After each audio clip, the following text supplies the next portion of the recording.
Владимир благодарю вас за то, что вы с своими коллегами практически все руководство. Thank you very much, President Putin, that you and your colleagues, almost the entire government of the Russian Federation, have come to Minsk, and we have had a very fruitful session of the Supreme State Council. But if you don't mind, in the spirit of good brotherly relationships between us, allow me to raise one more issue.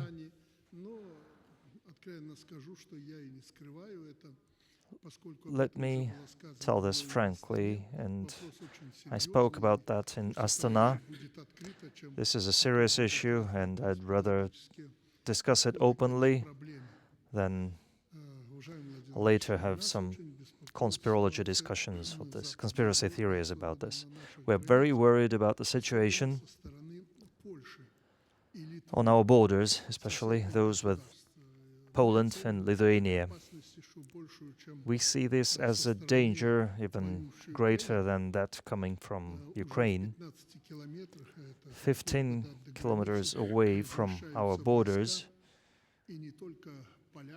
troops are being accumulated, not only Polish and Lithuanian, but NATO armed forces from other states, including Germany, are being pulled there. The situation is very tense. Poland is spending vast resources, accumulating weapons. If they want to live in peace with us, as they claim, why spend billions arming themselves? So we're very worried, and I think this is a threat to our joint group of armed forces that you mentioned in your speech today. Back in Astana, I made it sound like a joke, but this isn't a joke anymore.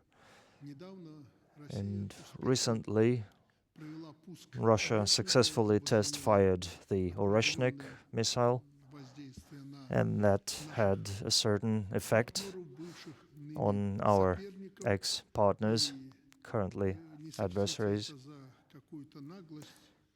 But I would like to publicly ask you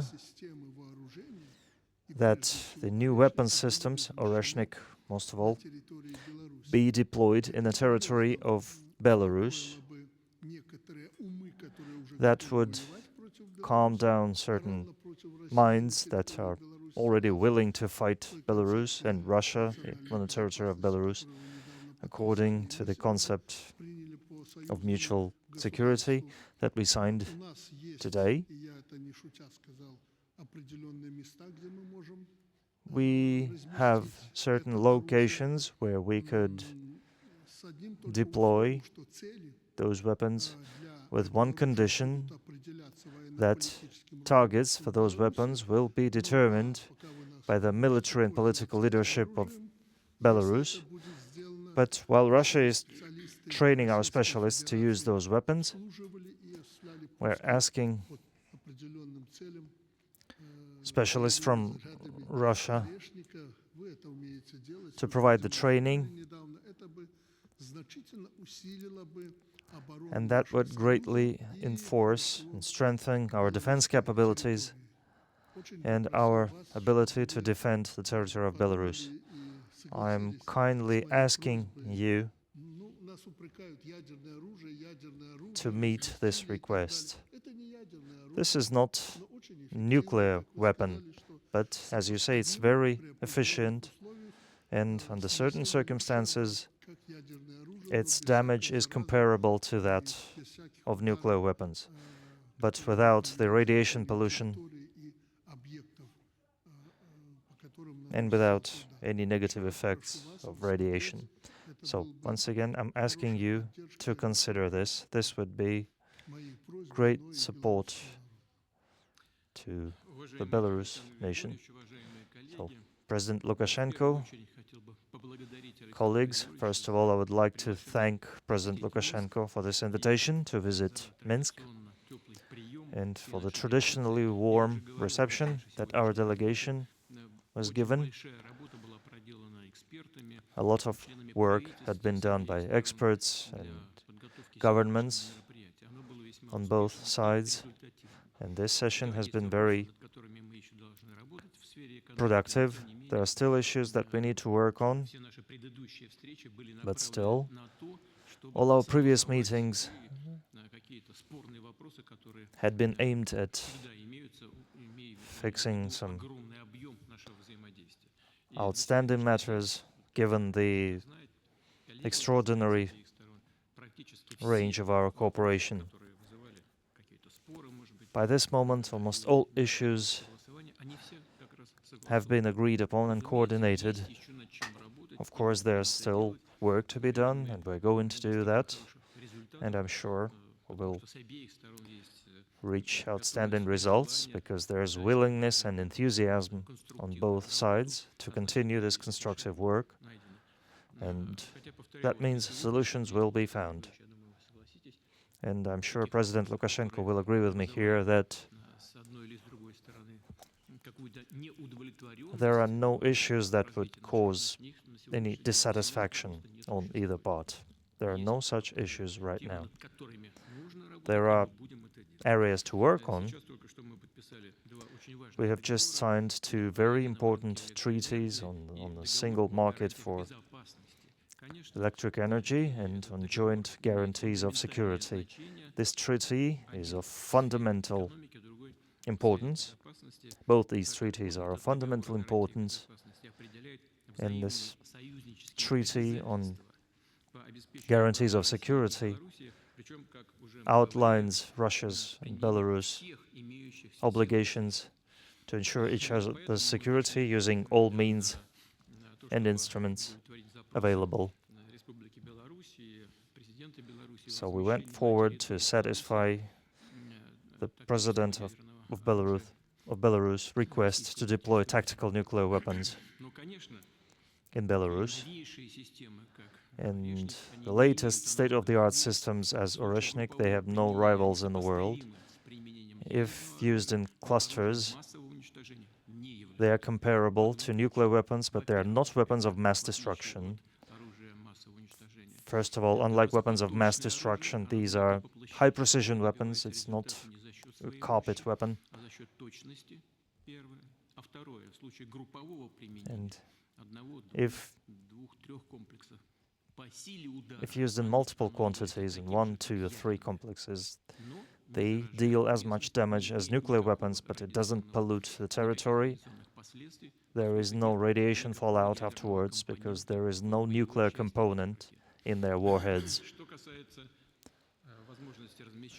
And as for the possibility of deploying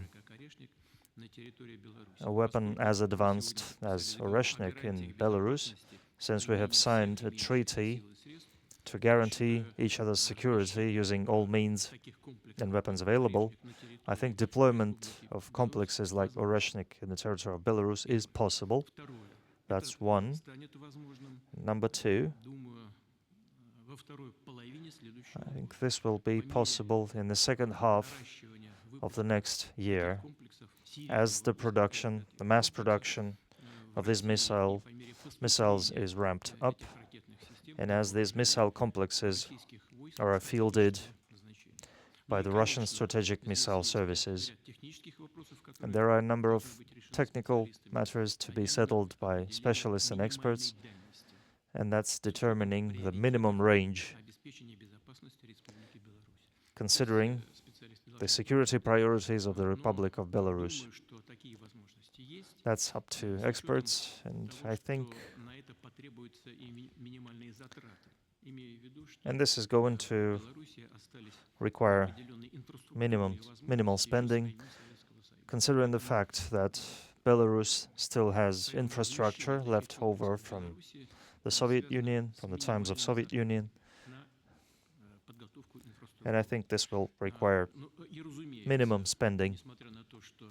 And of course, despite the fact that these missiles will be part of the Russian missile complex of the Russian Federation, determining the targets on the territory of possible adversary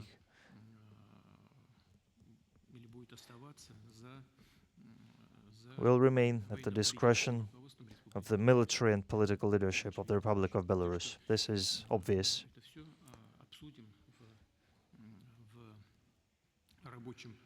So we are going to discuss that later, and I'm sure that specialists understand this. The shorter the range, the more powerful the warheads, the payload. Thank you. Thank you. I'm perfectly satisfied with this response. Second half of the next year.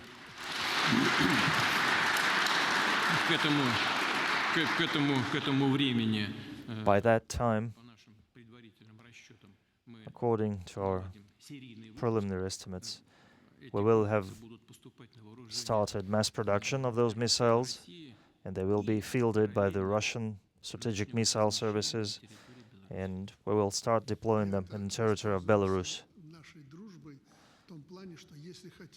So I've used, if you want to get something from Putin, make him say that in public.